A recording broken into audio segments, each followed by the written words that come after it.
They rose together before first light, awakened by the distant echo of wagon wheels rumbling somewhere in the lower streets, where orchard caravans and city-bound traders now passed in regular intervals.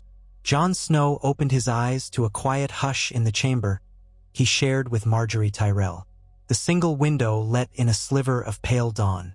Though the red keep's old stones held a memory of cold, the place felt infinitely gentler than it had during Joffrey's brutal reign.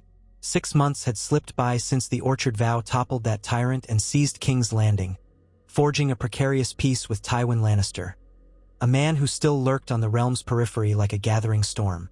Yet through each difficulty, the Orchard Vow persevered, welding the scattered pieces of a realm in flux. And so, on that new morning, Jon rose quietly from bed, mindful not to wake Margaery, who lay half-curled beneath a thin blanket. Only when he stretched with a faint groan did her lashes flutter, and she looked at him through an almost smile. They shared a silent moment, recalling how often they had woken to urgent calls, alarms of infiltrators, or clamor at the gates. Now the city was calmer. "You needn't get up so early," she murmured, voice thick with sleep. "You deserve a rest." But Jon shook his head. They had never let comfort dull their vigilance.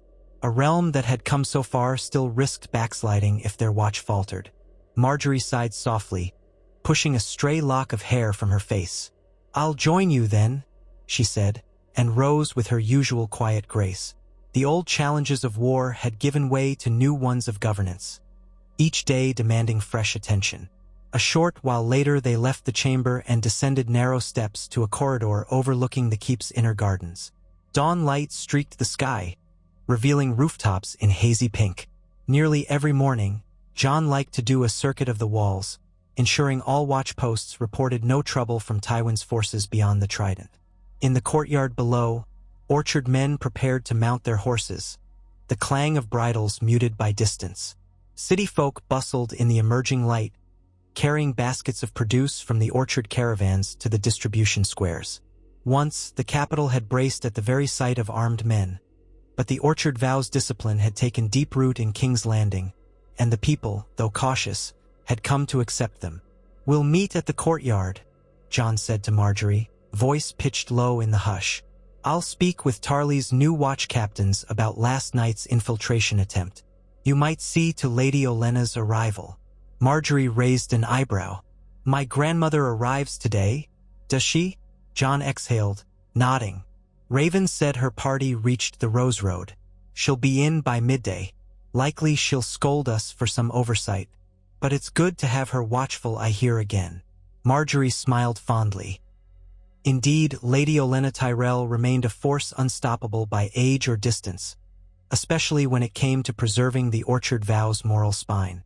After a brief kiss, they parted ways, Margaery descending to greet a steward who was sorting new orchard goods in the keep's lower galleries.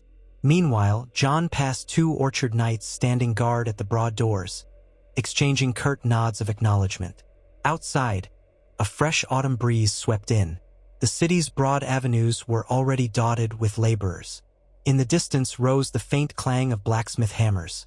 The Orchard Vow had spurred new industries to supply their forces, forging arrowheads and refurbishing old arms. Many gold cloaks had sworn loyalty to the Orchard Vow's code, though a fraction still languished in dungeons for past crimes. Rumor said some Lannister loyalists among them prayed daily for Tywin's return, but that day had not come. In the main courtyard, Lord Randall Tarly, still the Orchard Vow's chief military mind, conversed with a cluster of watch captains, men who oversaw city gates and the southwestern walls. Tarly nodded upon seeing Jon approach. "Good morning," he said. "No major concerns, but last night, a pair of suspected saboteurs were caught near the stables. We found a small stash of poison, presumably meant for orchard supplies. They claim ignorance, but the evidence is strong." Jon frowned. "Any sign they're part of a larger conspiracy?" Tarly shrugged, features grim. "Hard to say. We're interrogating them gently. Possibly just desperate rogues. But it might be a Lannister agent or two." Jon's jaw set. Though the Orchard Vow had governed King's Landing for half a year, pockets of sabotage persisted. No broad infiltration had succeeded since the city's fall, but small incidents kept them on edge. "We'll keep vigilant," Jon said. "I'll speak with them if needed." "Where are they now?" "Cells beneath the Tower of the Hand," Tarly answered. "Captain Grey's men stand watch. So far they refuse to name conspirators." Jon nodded. "I'll check later. First, we have other matters." He glanced at the city's main gate, where Orchard Knights let in a small line of produce wagons. "Lady Olenna arrives by midday, I hear. She'll want an update on supply distribution, the City Watch's reorganization, the ongoing negotiations with Tywin. Also, we must finalize an invitation for the Great Confederation Council in the spring." Tarly's mouth twisted. "That's a lot to handle, but better than open war. I prefer these tasks to pitched battles. We heard Tywin still licks his wounds near Lannisport, mustering forces. Word says the Westerlands resent the Orchard Vow's hold on the capital. Tywin might attempt a fresh strike come winter's end." Jon nodded. "If he does, we have the city's walls, the Orchard region behind us, and alliances with the Stormlands, the Vale's regents, and half the Riverlands. Not to mention King Robb stands in the north, prepared to intervene if needed. Tywin can try, but it won't be easy." Tarly looked marginally reassured, then turned back to the watch captains for final instructions on gate security. Jon parted from them, heading to the stable yard. In the months since the Orchard Vow's victory, the once sinister corners of the Red Keep had begun to feel more open. Even so, he remembered the day they'd stormed these courtyards. He could picture Orchard banners flapping, Lannister crossbow bolts hissing. Now Orchard watchers tended the stables, each face reflecting a sense of routine instead of fear. Ghost padded behind Jon, quietly observing. The stable yard was no mere stable. It housed the Orchard Vow's cavalry presence in the city. Over 200 mounts lived there, plus lines of feed troughs and tack. Jon found Captain Hallis, a northern officer who had joined him after the Riverlands campaign. They discussed the readiness of horses for any urgent ride south to quell banditry. A trickle of Orchard men from the farmland reported that bandits had tried to raid caravans in the last fortnight. Hallis promised that mounted patrols would handle it. The Orchard Vow's reach stretched far beyond the city, requiring constant vigilance. Finished with these tasks, Jon directed Ghost to remain outside as he made his way to the keep's interior corridors. Passing a few Orchard Knights, he climbed a winding staircase that overlooked the city. The vantage revealed a tapestry of rooftops, some repaired from old fires, others newly built. The great September's dome gleamed, less tarnished now that Orchard men had cleared away debris. He reflected on how war had battered King's Landing but not broken it. People clung to life, forging fresh routines under Orchard rule. Inside, he crossed a hallway leading to the small council chamber, now repurposed for Orchard leadership. The door stood open, Orchard men posted as guards. Peering within, he saw Margaery, Lady Olenna, and Sansa Stark conversing. Sansa, although shy, had found ways to assist Margaery, helping with record-keeping. Margaery spotted Jon and beckoned him in. Olenna gave Jon a curt nod, her cane resting by a chair. "You look well, boy," she remarked. "Not too exhausted by the city's burdens, I trust?" Jon suppressed a wry smile. "The burden never leaves, my lady, but we manage." Olenna hummed and turned back to Margaery, who was examining a scroll.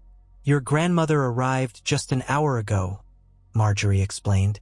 "She's pointing out flaws in the Orchard caravan's timetables." Olenna sniffed. "Flaws indeed. Caravans are tardy, sometimes forcing local farmers to hold produce too long. We must refine the schedule so the city's ration lines remain predictable. The Orchard Vow's success depends on steady supply." Jon listened attentively as they elaborated. Since the Orchard Vow had ended the blockade, they ensured King's Landing was well-fed, forging trust among the small folk. But any disruption frayed that trust. "We'll speak to the Orchard stewards," Jon said. "Perhaps coordinate with Stormland roads, so if the Orchard region has a delay, Stormland produce might fill the gap." Sansa looked up, surprising them with a soft suggestion. "We could store surpluses in the old city granaries near the Dragon Pit. Then, if caravans are late, We have an emergency buffer. Margaery brightened. Wise notion, Sansa. The dragon pit area was cleared of rubble. We can station orchard guards there to prevent hoarding or sabotage. Olenna nodded approvingly. A sensible plan, child. She then waved her cane at Margaery. We also have the matter of next week's Confederation meeting. The Vale's envoys keep asking about trade tariffs. They say your orchard vow promised low tariffs, but so far we've only waived certain fees.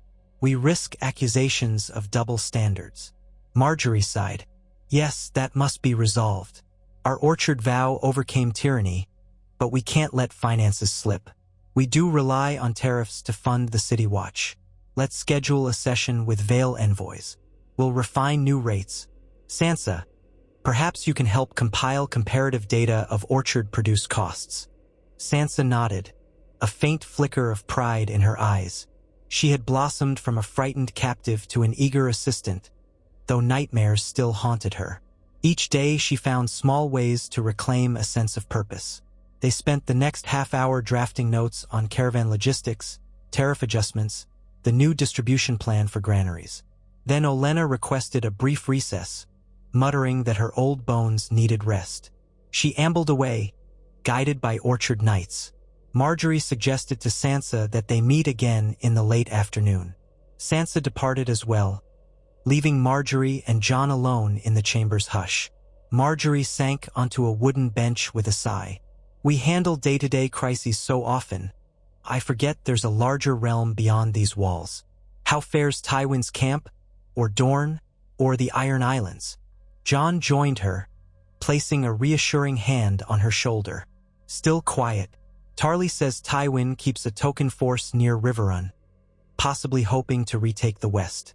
The Iron Islands remain restless, but Balon Greyjoy hasn't launched new raids. Dorne stands aloof. They wait to see if Orchard rule collapses. Margaery gazed at the small council table, cluttered with parchments. We've held longer than many predicted, yet so much remains uncertain. We keep the city fed, we keep watch, we talk to envoys. Meanwhile, the Orchard Vow's moral beacon must not go dim. We must ensure no corruption creeps in. Jon nodded, well aware that power sometimes corrupted even the virtuous. A vow is only as strong as those who uphold it. We must remember why we came, protecting small folk, ending cruelty. If we slip, we become no better than Joffrey or Tywin. She offered a tired smile. We won't slip, not while we watch each other. Come on, let's walk the orchard greenhouse. I hear the keep's gardeners revived a small corner to grow herbs. Jon agreed. The orchard greenhouse, once neglected, had been partially restored by city gardeners eager to reintroduce greenery within the castle's walls. They rose from the bench, stepping into the corridor. Outside, orchard knights saluted. Margaery and Jon proceeded down winding halls until they reached a modest greenhouse nestled against the keep's southern side. It was no grand glass garden like the famed ones at Highgarden, but it contained rows of potted herbs and a few young fruit saplings that might one day bear produce. Warm air greeted them as they ducked beneath a wooden arch. Sunlight streamed through panels of glass overhead. Tending these plants was a middle-aged gardener named Jeremy, who bowed upon seeing them. "My lord, my lady," he said quietly. "All is well here. We coax these saplings, hoping they'll thrive. The city folk love seeing living green within these walls. Reminds them of the orchard vow's bounty." Margaery knelt by a small sapling that clung to the soil in a wooden tub. "This is a peach tree?" Jeremy nodded. "Yes, from cuttings Lady Olenna sent. Might bear fruit in a year or two, if we keep it warm and fed. A symbol that no stone walls can keep out orchard life if we tend it carefully." Margaery smiled, running her fingers lightly over the tender leaves. The orchard vow had always been about sustaining life where once only tyranny reigned. Jon observed quietly, recalling the battered farmland they'd once fought to defend. "Thank you, Jeremy," he said. "Your work gives hope." With a humble dip of his head, Jeremy returned to pruning. Jon and Margaery drifted among the rows, breathing the herb-scented air. A hush settled. For one merciful moment, the burdens of war receded, replaced by the soft rustle of leaves. If a single greenhouse could bloom in the seat of old cruelty, perhaps the orchard vow's spirit really could reshape the realm. Eventually, Margaery took Jon's arm and led him out, task still waiting. By midday, they rejoined the orchard leaders, who had reconvened in the keep's war room. Tarly paced around a large map pinned to a table. Robb Stark's northern envoys had arrived, explaining King Robb's plan to consolidate the North's hold on the Neck, ensuring no reemergence of Ironborn raids in that region. The orchard vow needed to coordinate. The war room filled with measured voices. Mace Tyrell, who had taken on a partial regent role in the city, presided at the head. With Robb absent, busy in Winterfell for the last 2 months, Mace shared leadership with Tarly and Catelyn, while Margaery and Jon often served as bridging figures among them. Margaery listened as the northern envoys described King Robb's expectation that the orchard vow maintain stability in the south. If Tywin marched, Robb would come, but the North could not station a huge force in King's Landing indefinitely. Tarly nodded. We manage with orchard knights. If Tywin truly attacks, we send word to the North for reinforcements. Meanwhile, the city's watch can handle minor threats. That's right, Margaery said. We need no great northern host if our orchard watch is steady. The small folk trust us now. Then the Vale envoy chimed in, reminding them that tensions in the Vale had calmed but might reignite if the orchard vow insisted on certain trade rules. Mace Tyrell responded carefully, explaining new tariff proposals. Margaery supported him with specifics, gleaned from Sansa's data. After an hour, they had the framework for a new trade arrangement that favored orchard produce while imposing mild tariffs on Vale imports. The Vale envoy seemed grudgingly satisfied. The meeting ended with Tarly's stern reminder. All these arrangements hinge on continued orchard vigilance. No one must think orchard discipline is lax. The realm had grown used to seeing orchard men as protectors. Lapses in that role would sow chaos. The group dispersed. Margaery lingered behind with Jon, each exhausted by the swirl of negotiations. But they had promised to check on the new distribution center in Flea Bottom that day, ensuring the poorest quarters still received orchard rations. So they left the keep. Outside, orchard knights had readied 2 horses. Ghost followed behind. They rode through the city, flanked by half a dozen orchard men. The streets were busy but far from the desperate crush of Joffrey's era. Children darted along alley corners, while vendors hawked fresh fruit. The orchard vow's symbol, a green rose entwined with a direwolf, adorned banners at intersections. People bowed or curtsied as they passed. Margaery always smiled, encouraging them to see orchard power as benevolent. Flea Bottom was still poor, its muddy lanes jumbled with ramshackle huts. But orchard watchers patrolled regularly, preventing old abuses from returning. A makeshift distribution center had been built in a corner courtyard, where orchard men stacked crates of apples, onions, turnips, and barley. A queue of people stretched around the corner, awaiting measured rations. Margaery and Jon dismounted. The orchard guards parted the crowd gently, letting them approach the distribution tables. Margaery spotted a steward named Eleanor Beesbury, once a minor Tyrell cousin, now entrusted with ensuring fairness. She exchanged quick words of welcome. "How goes the ration line?" Margaery asked. Eleanor smiled. "Steady, my lady. We see families who once starved, now with at least a portion of orchard produce each day. The difference is immense. We track each household, so no hoarding occurs. No black market emerges." Jon nodded. "Any trouble?" Eleanor shrugged. "Minor scuffles. Some resent waiting in line.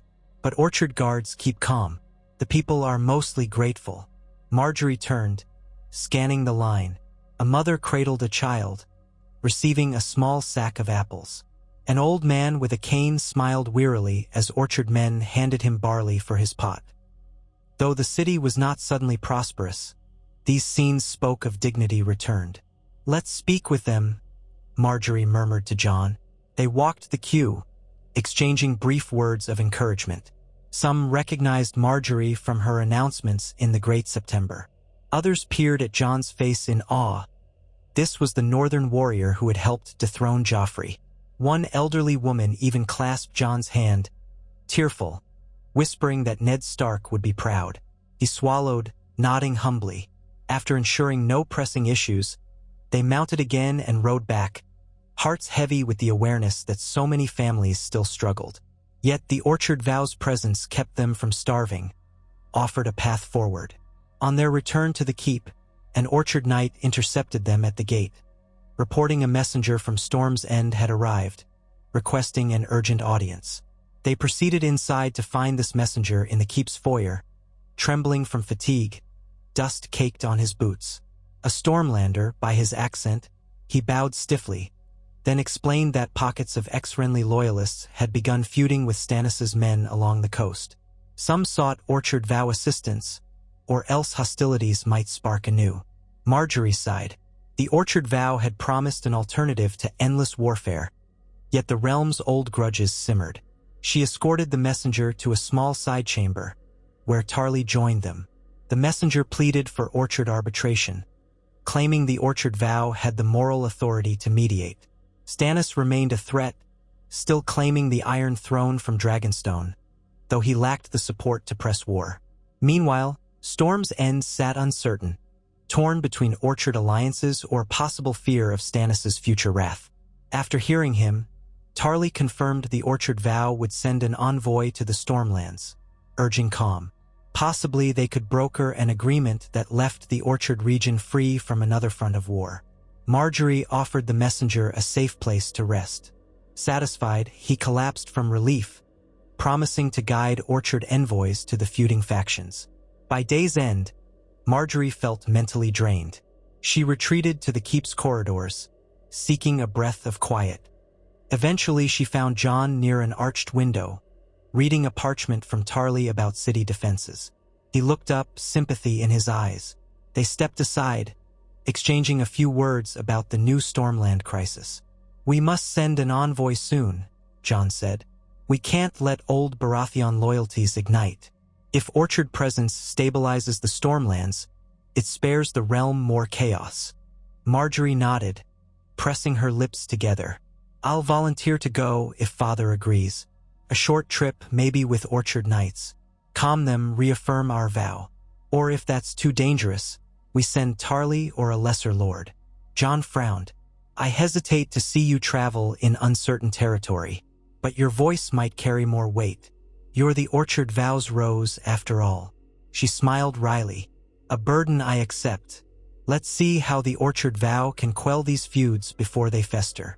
That night, during dinner in a modest hall, they discussed the plan with Mace Tyrell, Catelyn, and Tarly. Mace worried about his daughter's safety, but Tarly noted that Orchard Knights en route to Storm's End could handle bandits. Catelyn offered a further suggestion. Sansa might go as well, representing a northern perspective of Orchard unity. Sansa, upon hearing this, admitted she feared leaving the city but also wanted to help unify the Stormlands. "If I can speak of how the Orchard Vow saved me," she murmured, "maybe that convinces them not to fear Orchard rule." Margaery gently took Sansa's hand, praising her courage. So they said it. A small contingent, led by Margaery with Sansa at her side, plus Orchard Knights and Tarly's deputy, Ser Graham. Within 3 days they would depart. Meanwhile, Jon and Tarly would remain, ensuring King's Landing stayed secure. That final evening before departure, Margaery and Jon strolled the keep's rear garden. She wore a cloak despite the mild air, habit from her travels. The Orchard Vow might have ended major bloodshed, but fragments of tension abounded. He stepped near a tall rosebush transplanted from Highgarden, running his fingers lightly over the petals. "Seems like only yesterday we reaffirmed our vow in Highgarden's orchard," he said softly. "Now that vow keeps an entire city fed, unites half the realm, and we haven't truly paused to reflect." Margaery joined him, inhaling the faint perfume. "We might never have the luxury of pure rest, but each time I see Orchard produce in a child's hands, or Lannister oppression undone, I remember why we sacrificed. The Orchard Vow stands for living growth, not stasis." Jon nodded. "If your mission to Storm's End eases tensions, it further proves the Orchard Vow's worth. Remember to be cautious." She gave him a playful glance. "You assume I rush headlong into danger. I'll have orchard knights, and Sansa, who can recite everything you taught her about watchfulness." He smiled. They parted when orchard duties demanded, though a current of longing ran between them. The vow that once bound them in secrecy was now a pillar of the realm's fragile peace. In the morning, Margaery rose before dawn, packed essentials, and met Sansa in the courtyard.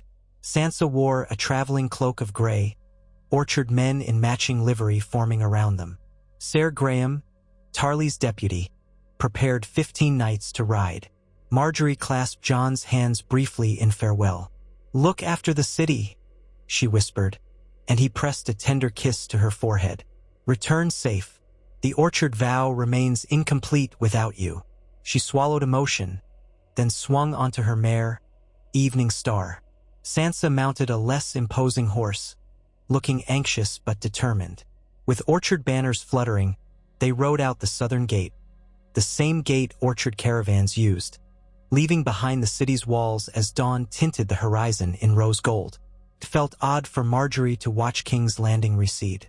For half a year, that city had demanded her every effort. Now she traveled a road that might lead to further alliances or new hazards.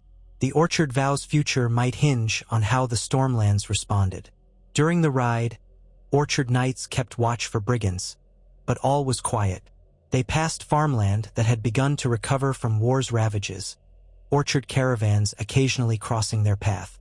Local villagers, seeing orchard banners, waved or bowed. Margaery realized she felt strangely free out here in the open. No immediate crises on her shoulders except the Stormlands mission. Sansa rode alongside, sometimes pointing out a stretch of hillside or asking if that orchard up on the slope was part of Tyrell lands or a local holdfast. Margaery answered gently, reminding Sansa that the orchard vow encompassed both. Ser Graham scouted ahead, verifying the roads were safe. By late afternoon, they reached a modest inn near the Rose Road fork, planning to spend the night. The orchard men secured the stables, ensuring no infiltration. Margaery and Sansa took a small private chamber, furnishing it with bedrolls. Hardly luxurious, but they were used to hardships. Over a simple supper of bread and stew, they spoke with local travelers who confirmed tensions in the Stormlands. A minor lord loyal to Renly's memory feuded with a baron who sought to align with Stannis. Some shipments from Storm's End had been seized. The orchard vow's arrival might help broker a settlement. Margaery gleaned details, making mental notes to address the dispute once they reached Storm's End. Sansa asked gentle questions, her timidity mingling with curiosity. Later that evening, orchard knights set watch. Margaery paced the small courtyard behind the inn, letting the autumn stars overhead soothe her. The orchard vow had come so far, yet so many skirmishes remained. She thought of Jon in King's Landing, reading reports by candlelight, ensuring no sabotage. She thought of the orchard vow's final goal, a realm where no region lived in tyranny. That dream, once intangible, had changed the capital. Might it anchor Storm's End? 2. At dawn, they resumed travel. The sky remained bright, the roads less cluttered. They passed small hamlets that had never fully recovered from the earlier war. Some villagers, seeing orchard banners, approached hopefully, but Margaery explained they traveled for a diplomatic mission, not distributing rations. Still, she spoke kindly, promising orchard caravans would pass soon. By midday, they crossed the old border marking Storm's End's domain. A Stormland knight in battered armor hailed them from a watchtower. Recognizing orchard insignias, he offered cautious respect, confirming that Storm's End awaited them. Wariness flickered in his eyes, but Margaery saw no immediate hostility. As they approached Storm's End's imposing fortress, walls thick and weather-worn, the orchard party felt the weight of centuries. This seat had survived countless sieges. Banners fluttered on high ramparts, some bearing the stag of Baratheon, others a plain field. No sure sign of united leadership. The orchard vow's arrival might well be the pivot for these lords to bury differences. They halted at the gatehouse, orchard knights raising their banners. Margaery and Sansa dismounted, A stern-faced guard conferred with Sir Graham, then waved them inside. Through the winding courtyard, groups of Stormlanders paused to stare, uncertain how to greet Orchard envoys. Margaery observed signs of disrepair in some structures, likely from old skirmishes. She also spotted a few men wearing old Renly surcoats. That memory pinched. House Tyrell had once nearly joined Renly's cause. Now, ironically, House Tyrell came as Orchard arbiters. A steward guided them to a hall where local lords had assembled. The largest presence was Lord Corlys Penrose, looking frail but determined. Opposite him sat Ser Brant Fellwether, who Margaery guessed was Prostanus. The tension in the room felt like a powder keg. Both sides parted as Orchard Knights led Margaery and Sansa forward. A hush fell. Margaery introduced herself as daughter of House Tyrell and co-guardian of the Orchard Vow. She introduced Sansa as sister to King Robb, living testament of Orchard justice. Then Margaery spoke quietly but firmly. "We come to see peace in the Stormlands. We know Renly's death sowed division, and Stannis still claims legitimacy. Yet the Orchard Vow overcame Joffrey's tyranny without enthroning a new tyrant. We stand for a realm where local lords rule fairly, or join confederations by choice. We ask you not to let old loyalties spark fresh war." Ser Brant Fellwether scoffed. "Easy to say. Stannis remains rightful king. The Orchard Vow dethroned Joffrey but let him live, exiled to the Wall. A mockery. Why not crown Stannis, then?" Margaery kept her temper. "Because that is for the realm to decide. Stannis never came to claim the city while Joffrey reigned. The Orchard Vow stepped in. If Stannis wants to negotiate, we stand open, but not to enthrone a new tyrant. We can't allow more bloodshed." Lord Penrose spoke in a brittle voice. "Renly was the only Baratheon we trusted. Now he's gone, and our lands see petty fights. We're weary. If Orchard men can guarantee no invasion from Stannis or Lannister loyalists, we might accept Orchard Council." Margaery inclined her head. "We do guarantee it. The Orchard Vow is open to forging a pact with Storm's End. We can help defend if Stannis or Lannister strike. In return, we only ask you cease these local feuds, unify under a fair code, and trade freely with Orchard caravans." Sansa, mustering courage, added, "I was once Joffrey's captive. The Orchard Vow rescued me, yet they did not execute him without trial. That is their code, no cruelty. If you yield to Orchard wisdom, you may see your region prosper too." Her voice trembled a bit, but the sincerity shone through. The lords exchanged glances. Some resented Orchard interference. Others saw potential relief from endless squabbling. After several hours of discussion, they agreed to a preliminary accord. Storm's End recognized Orchard Vow leadership in the capital, pledging not to join Stannis unless forced. They would disband local militias that had warred with other Stormlanders. In return, Orchard caravans would flow regularly, Orchard Knights might station small patrols to deter raids, and the Orchard Vow would help Storm's End maintain its autonomy from any central monarchy. It was a fragile agreement, but a start. That night, Margaery and Sansa stayed in Spartan guest quarters. Storm's End boasted thick walls but little comfort. Sansa voiced quiet relief that no violence had erupted. Margaery agreed, though she suspected tensions still simmered. In the morning, Orchard Knights oversaw the signing of a short treaty. Fellwether grumbled but signed. Lord Penrose affixed a seal. Then Margaery's party prepared to depart. As they mounted, Penrose bowed stiffly, saying he hoped Orchard produce might reach Storm's End by winter. Margaery promised it would. Another step in uniting the realm under Orchard principles, one region at a time. The return trip was swift. Margaery felt satisfied that the Orchard Vow had prevented more war. Sansa relaxed, chatting about how she'd found her voice in the negotiations. Though tired, they pressed on. Only once did they pass a suspicious group of armed men, who fled upon seeing Orchard banners. By the time they reached King's Landing's southern gate, Orchard watchers welcomed them with relief. No bandits had impeded them. Re-entering the city, Margaery again felt the tug of home, the Orchard Vow's seat, where their discipline held tyranny at bay. Word spread that the Stormlands had forged a pact with the Orchard Vow, further proof that House Tyrell and their northern allies were not mere conquerors. Tarly and Mace greeted Margaery warmly in the courtyard. Jon arrived with a smile that lit his face, Ghost close by. Sansa, dismounting, rushed to find Catelyn, eager to share her success. Margaery lingered near Jon, exhaustion mingling with contentment. "We settled it peacefully," she said. "No battles, no blood. Storm's End sees Orchard logic." Jon nodded, gripping her hand. "That's precisely what we hoped for." Another corner of the realm steadied. Tywin can't easily exploit the Stormlands now. She exhaled, tension easing. "All we do is hold back storms, literal and figurative. But each success stands on the Orchard Vow's foundation. No cruelty, no forced subjugation, but unity in defense and trade." Jon squeezed her fingers. "We keep going, day by day." The next morning, Margaery reported to a large assembly in the keep's throne room, joined by Orchard men and city representatives.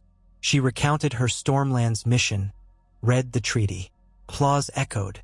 Tywin's ambassador, a steely-faced cousin of his, observed from the sidelines, lips pressed in a thin line. He took note that Orchard influence grew stronger.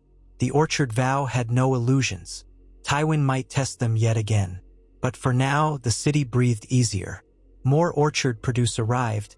Some Stormland shipments trickled in. People referred to Orchard rule with a grudging respect.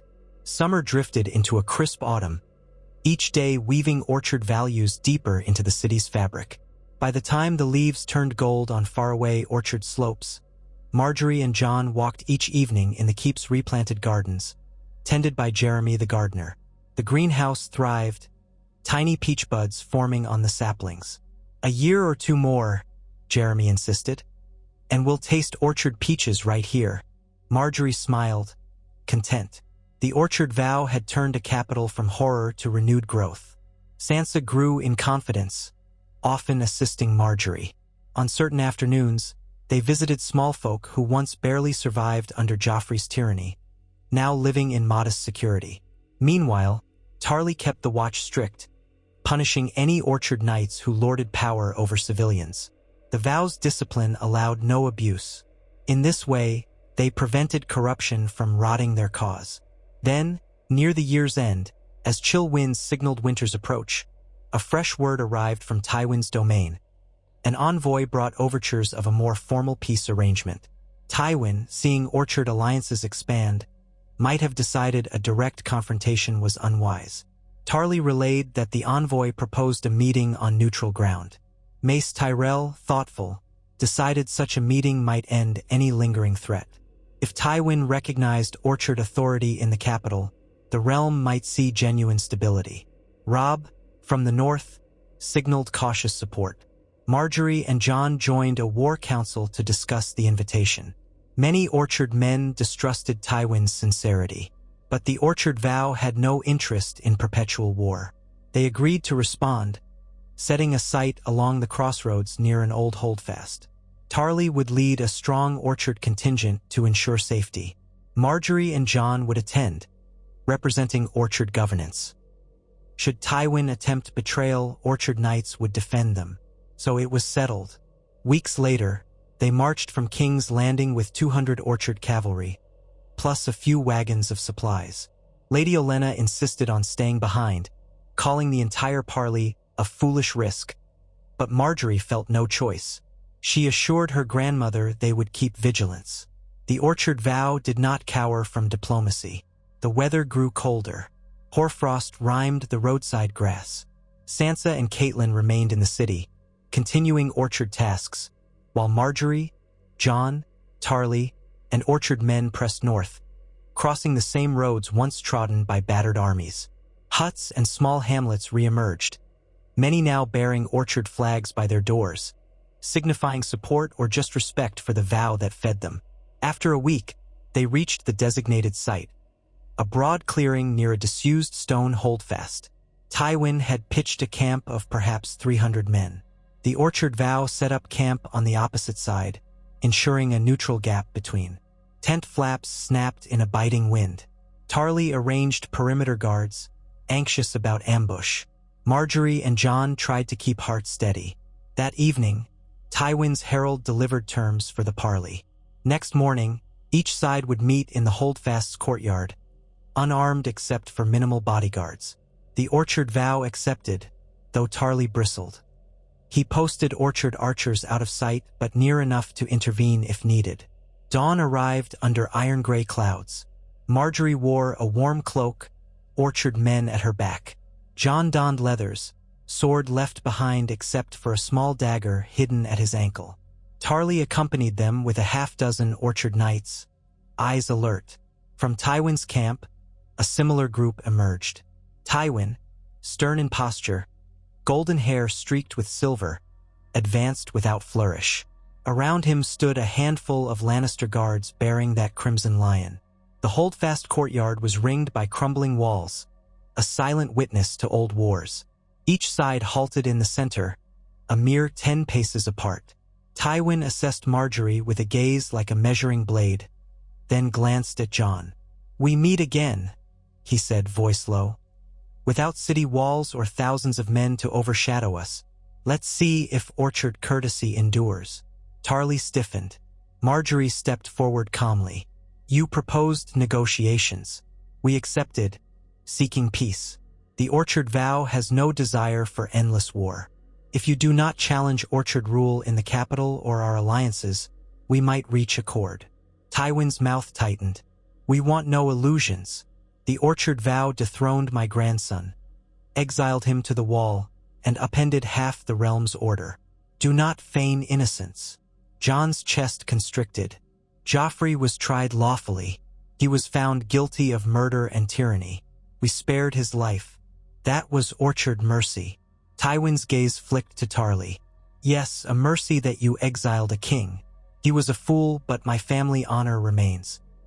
Even so, we see Orchard men feeding the city, forging pacts with Storm's End, the Vale, the North. War might bring more ruin. Perhaps we can find a settlement that acknowledges House Lannister's domain in the West." Margaery exhaled. "If House Lannister remains in the West, we have no objection. We only object to attempts to retake King's Landing by force or to reimpose Joffrey. We demand no oppression of Riverland's folk either." Tywin paused. "The Riverlands were a battlefield, true. If Orchard men hold the capital, I can focus on rebuilding the West. But if you challenge Lannister lands, war resumes. We demand the Orchard vow not extend its confederation forcibly into the Westerlands." Tarly nodded, exchanging glances with Margaery and Jon. They stepped aside briefly to confer. Tarly reasoned that if Tywin truly withdrew from claiming the throne or avenging Joffrey, the Orchard vow could accept Lannister rule in the West. The Orchard vow never aimed to unify the entire realm under one banner, merely to prevent tyranny. "Let's propose a final condition," Jon said quietly. "No reprisal raids on the Riverlands. They've suffered enough. Let them decide their allegiance." Tywin must agree to that. Margaery agreed. They returned to Tywin, enumerating those points. The Orchard vow keeps King's Landing, fosters alliances with other regions, does not claim Westerlands, and Tywin ceases aggression. The Riverlands remain free to choose alliances. Tywin weighed the terms. His pride warred with pragmatism, but he recognized Orchard discipline. Another war might cost him everything. Ultimately, with a slight dip of his head, he said, "Very well, but if the Riverlands trouble our borders, we reserve the right to defend ourselves." Tarly accepted that caveat, noting Orchard men would also defend the Riverlands from incursion. Thus a precarious peace formed. They set quills to parchment, drafting a formal treaty. Each side would witness. Within the day, Orchard knights and Lannister guards parted with the knowledge that a new epoch might dawn. Margaery sensed Tywin's grudging acceptance. He would not be a friend, but perhaps a neutral factor. As Orchard men and Lannisters signed the parchment, the wind carried a faint promise of winter. The Orchard vow's dream extended its roots deeper.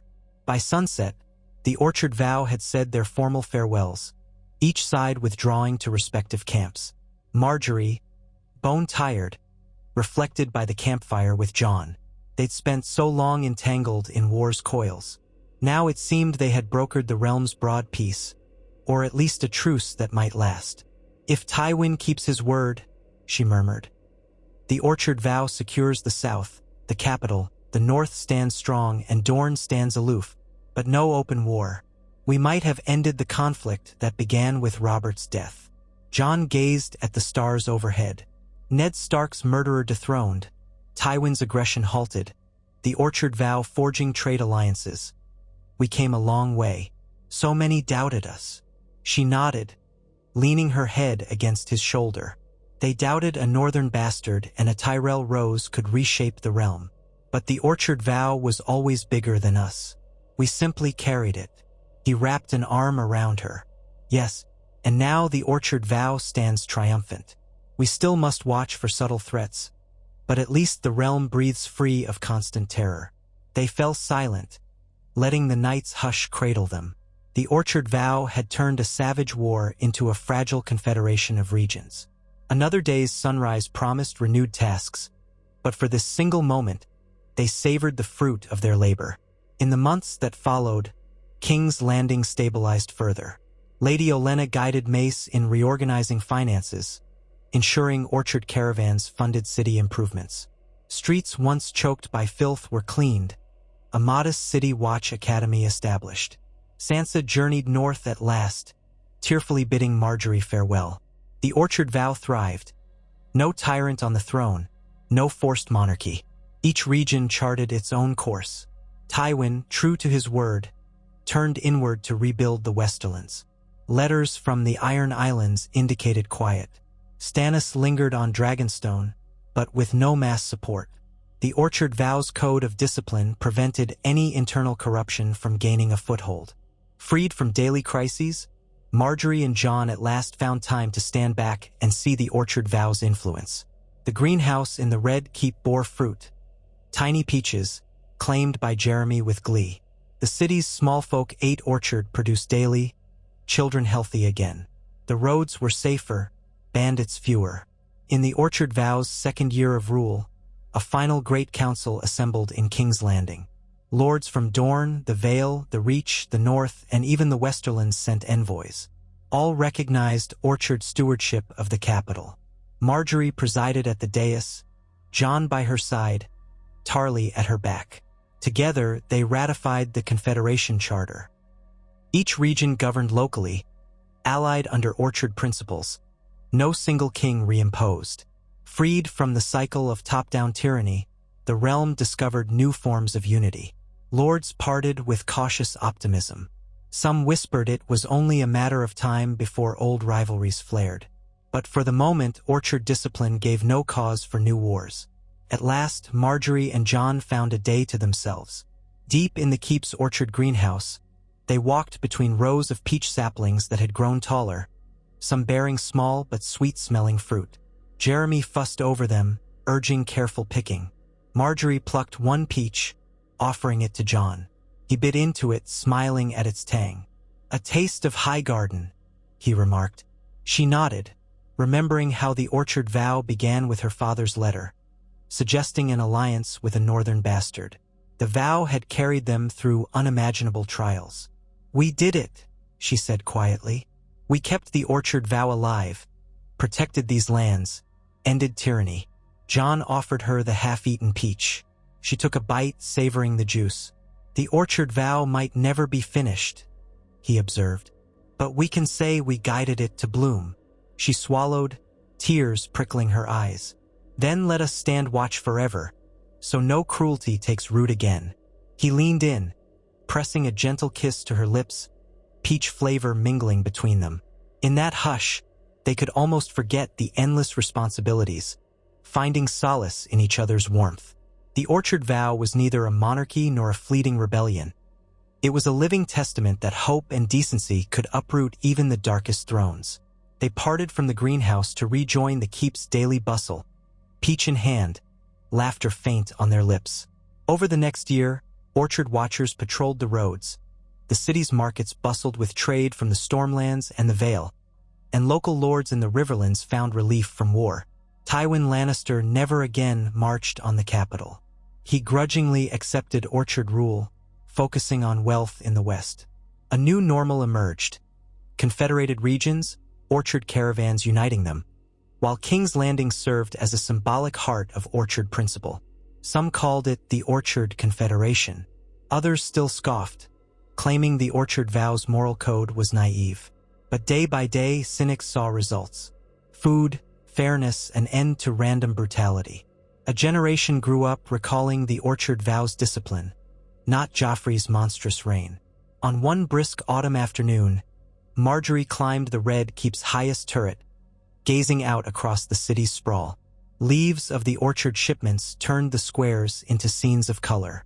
She reflected on how far they had traveled from that vow in Winterfell's courtyard or the reaffirmation in Highgarden.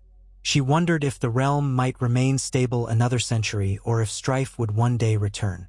Either way, the orchard vow had carved a path.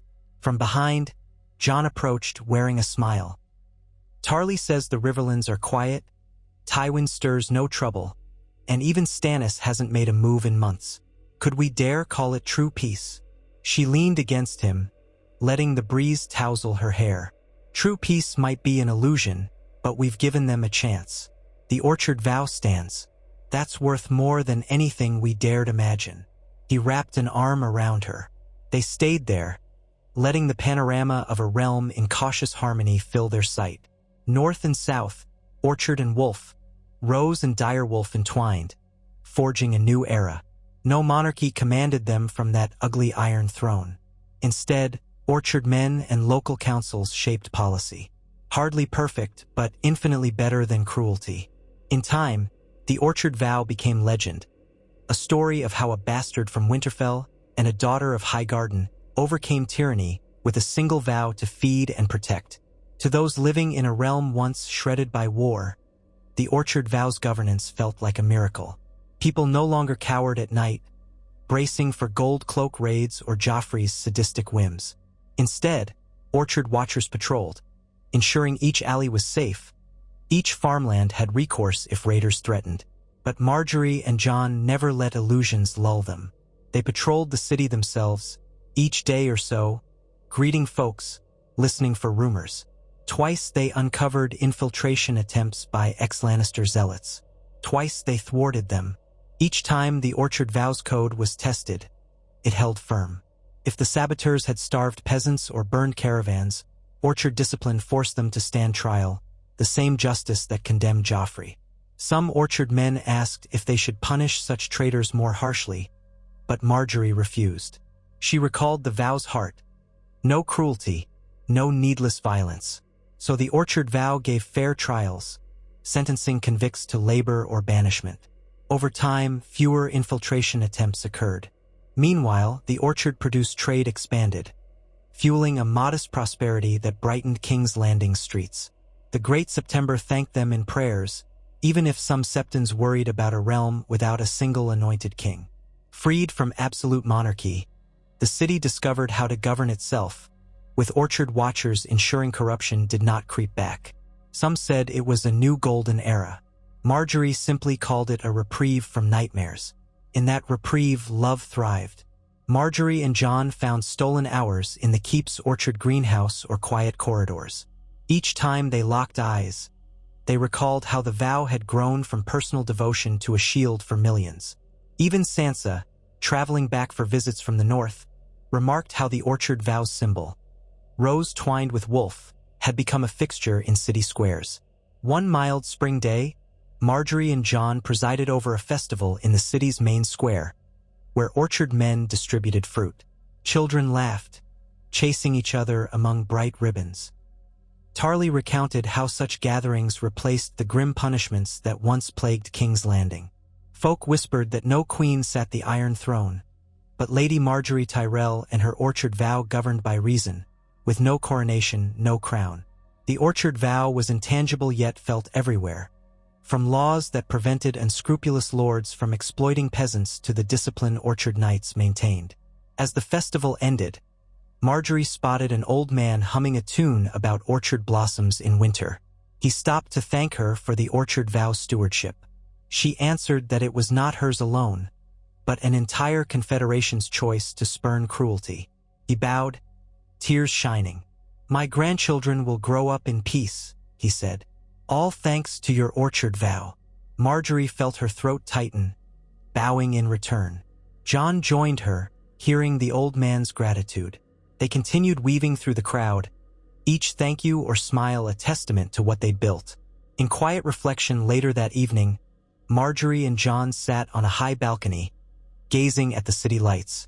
The orchard vow's rule had spanned years now, forging what once was unimaginable. "Think we can step down one day?" Margaery asked gently. "Let others carry the vow?" Jon considered. "We can train successors, orchard men, city council members, a new generation. Our vow was always bigger than us. Eventually, they'll manage without us at the forefront. We might return to the orchard fields or travel north to your orchard in Highgarden." Margaery smiled at that image, visiting the orchard farmland without the burden of war councils. "Yes, one day, but for now we stand watch. So long as the realm needs this vow, we remain." He clasped her hand. "Agreed." They rose as the last light faded, returning inside to finish the day's reports. Over the next months, the Orchard Vows Confederation matured. Storm's End thrived. Vale trade flourished. Dorne remained aloof but not hostile. The Iron Islands stayed quiet. Tywin, firmly in the west, ceased threats. The Orchard Vow had become the realm's anchor, bridging once lethal divides. Freed from the yoke of a single throne, people found new ways to connect. With time, those orchard caravans that once doled out rations now carried vibrant commerce. They passed farmland healing from past scorched earth, returning fertility to fields that once lay barren. Farmers realized orchard men truly meant to protect them.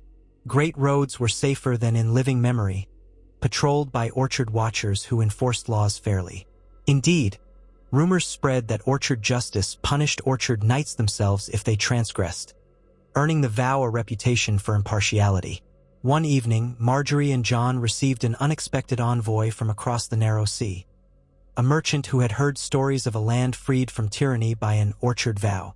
He offered trade prospects, curious if the orchard vow welcomed foreign commerce. Margaery saw potential. She recalled how King's Landing once had sea routes. Now orchard watchers controlled the harbor. The vow, committed to open trade, might expand its reach further, forging ties that secured the city's prosperity. Step by step, the orchard vow's branches spread across the known world. More time passed. Margaery found herself in a replanted orchard just outside the city walls. An experimental grove orchard knights had nurtured for fresh fruit closer to the capital. The trees had taken root well, some bearing blossoms. As she walked among them one afternoon, memories swelled. Forging that vow in Winterfell's courtyard, reaffirming it in Highgarden, toppling Joffrey, forging uneasy truces with Tywin. Each blossom was a reminder that from the darkest soils, new life could emerge if tended with care. She paused by a thriving apple tree, hearing footsteps in the grass behind her. Jon approached, a soft warmth in his eyes. "Tarly's final message arrived," he said quietly. "Tywin has formally recognized the Orchard Vows Confederation, renouncing any claim to the Iron Throne. He'll keep to the west, focus on local rule." Margaery closed her eyes, absorbing the news. So the last lingering shadow of large-scale war had dissipated. "We're free, then," she whispered. The Orchard Vow truly shaped a realm without that old terror. Jon stepped nearer, his hand finding hers. "We are. The vow holds. We can remain guardians, but perhaps we can also live, truly live, after so many struggles." She turned, eyes shining with the reflection of petals overhead. In that orchard, so near the capital once drowned in Joffrey's cruelty, they shared a tender embrace. The Orchard Vow had carried them through war, culminating in a calm neither could have imagined. The realm breathed, the orchard blossomed, and a new generation grew up hearing how a rose from Highgarden and a wolf of the north forged a vow that banished shadows. As they parted from that orchard, they spoke of traveling one day, seeing the north snows, showing Margaery the places Jon once roamed. The city no longer needed them daily. The Orchard Confederation functioned with local councils, orchard watchers, trade pacts, and a code of justice. Each region had found stable ground. Maybe, in time, Margaery and Jon could explore corners of the realm that war had once closed. The Orchard Vow's final harvest, perhaps, would be the chance for them to live as more than war-scarred leaders. 2 years later, they did precisely that. After grooming orchard watchers for leadership, ensuring Tarly's structure endured, Margaery and Jon quietly departed King's Landing in early summer. A farewell ceremony saw the small folk cheer them, orchard men saluting, city council members pledging to uphold orchard discipline. Margaery's heart ached at leaving behind a city she had grown to love, but she also felt relief, trusting orchard structures to maintain the vow's spirit. They rode south first to High Garden, welcomed by Mace Tyrell with open arms, Lady Olenna with an arch remark that they'd finally earned rest. A portion of orchard watchers remained in King's Landing, upholding the vow, while many here continued patrolling the orchard region. Margaery felt tears well when she saw the orchard that started it all. Rows of fruit trees, thriving after years of careful tending. She and Jon walked under boughs heavy with apples and peaches, recalling the first uncertain steps that united them. Then they turned north. With a small retinue, they journeyed across the breadth of the realm. Everywhere they traveled, they saw traces of orchard influence. Caravans carrying goods, city squares referencing orchard laws, children chanting rhymes about rose and wolf. No monarchy overshadowed them, no armies clashed. The Orchard Vow's confederation was not utopian, but it kept tyranny at bay. Rebels or bandits still lurked, but orchard watchers rarely let them gain ground. Arriving in the north, they met King Robb at Winterfell. Sansa too, older and calmer, greeted Margaery with a gentle hug. Winterfell's halls had been repaired from prior strife. The Orchard Vow's northern ties remained strong. Feasts in the Great Hall toasted them, men praising the vow's success. Jon reacquainted himself with his siblings. Late one night, while Margaery walked Winterfell's courtyard, she felt the chill but savored the sincerity of the Stark domain. Here, Ned Stark's memory lingered, an echo that shaped the Orchard Vow's moral heart.